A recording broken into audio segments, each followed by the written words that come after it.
Olá pessoal, o que leva uma criança a cometer uma infração legal? Será que nós já nascemos com defeito de caráter? Esse é um assunto que merece a nossa atenção e desperta a nossa curiosidade. É um problema social, será que tem solução? Nós trouxemos um psicólogo para ajudar a entender esse mistério. Com vocês, Aldo Catão. Eu sou o Aldo Catão e fiz a Faculdade de Serviço Social de Psicologia. Eu dava aula sempre mostrando como é que as pessoas podiam melhorar na vida, melhorar o trabalho, melhorar o relacionamento. E no serviço social eu queria alguma coisa que fosse possível dar de mim. A minha grande experiência foi trabalhar com menor, especificamente na delinquência.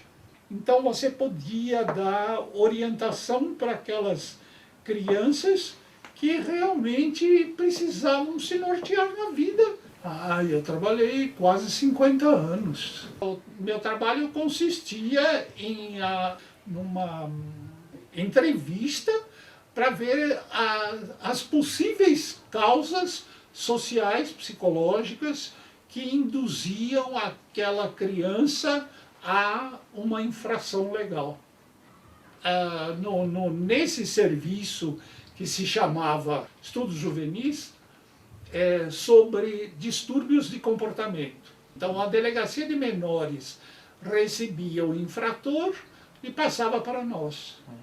Por exemplo, uma ocasião estávamos reunidos e a primeira curadora de menores abriu a porta e perguntou: bom, mas esse rapazinho aqui, ele é auxiliar de um pastor evangélico e faz muitos trabalhos sociais, e os senhores dizem que ele é altamente perigoso, que precisa ser conduzido à nossa retenção total. Não, eu vou soltar, os senhores desculpem, mas eu vou soltar esse garoto, ele não vai ficar preso, não. Daí a uns 4 meses, mais ou menos, ela abriu a porta numa reunião nossa e perguntou onde estava a bola de cristal.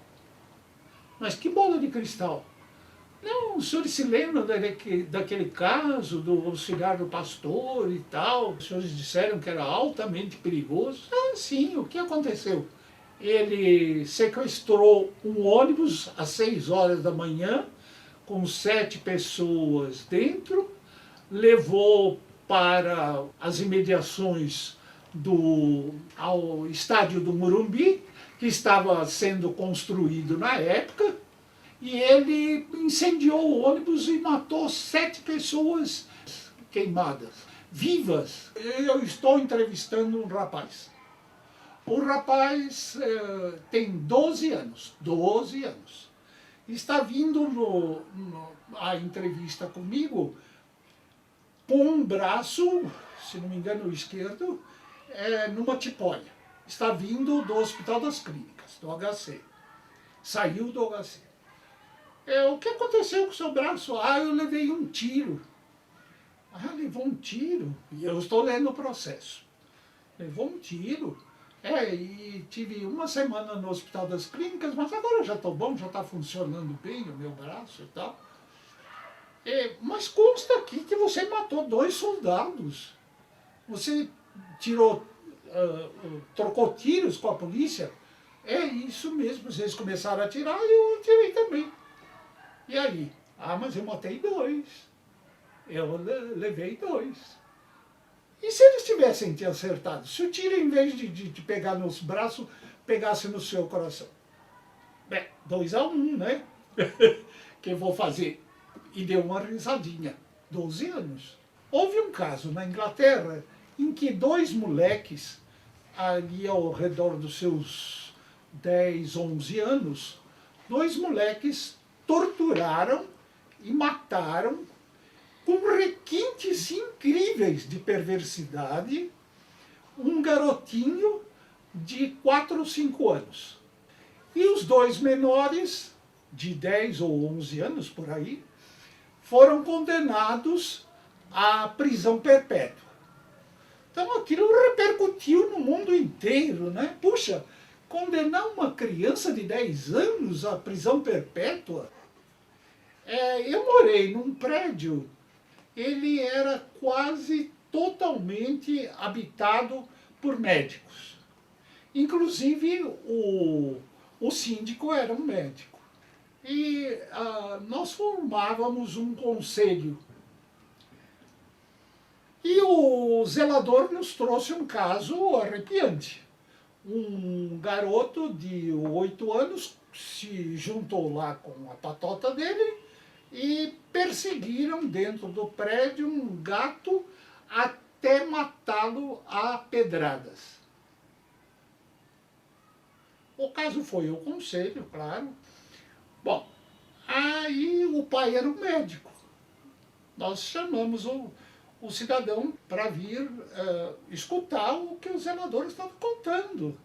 E isso numa segunda reunião, né?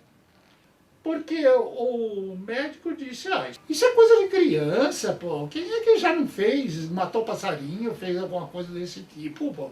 Vocês estão fazendo reunião por causa de 3 ou 4 garotos mataram um gato a pedrada? Que isso? E saiu bravo conosco porque estávamos fazendo um auê de um caso simples. Será que é um caso simples? A gente percebe isso na medida em que a criança é estimulada a se desenvolver numa tendência ou noutra. Que vê os pais, vai desde aquela avó que está no metrô com o netinho pequenininho no braço e que o netinho faz assim na cara da vovó e a vovó diz, que gracinha. Até, claro, coisas muito mais graves que são desculpadas. Porque o grande problema realmente é que a criança não tem uma coisa chamada perspectiva. A criança não é perspectiva, o adulto é. Isso é perceber várias jogadas na frente de uma determinada atitude, da tomada de uma atitude. A criança não tem isso. Mesmo pequenininha, ela precisa ser ensinada que para atravessar a rua ela precisa olhar dos 2 lados, porque senão ela pode ser atropelada. O que é ser atropelado? Parece que quando a personalidade básica é ruim, não há possibilidade de retorno. Porque há uma diferença muito grande entre a pessoa que comete o mesmo tipo de crime e a personalidade básica é ruim ou não é. Se não é, nós temos o caso, poxa, este fulano era aquele que fez tal coisa, que matou, que esfolou e tal, tá vendo? E hoje ele ajuda, ele é na assistência aos pobres e tal. Aquele cuja personalidade básica é ruim, é o caso do auxiliar do pastor que matou 7 pessoas, este não tem nenhuma recuperação. A personalidade básica ela é formada da 0 hora da pessoa até, no máximo, 7 anos. E nós nascemos com todas as possibilidades. Nós temos de tudo um pouco. Só que depende dos estímulos que a vida vai dando para um ou para o outro.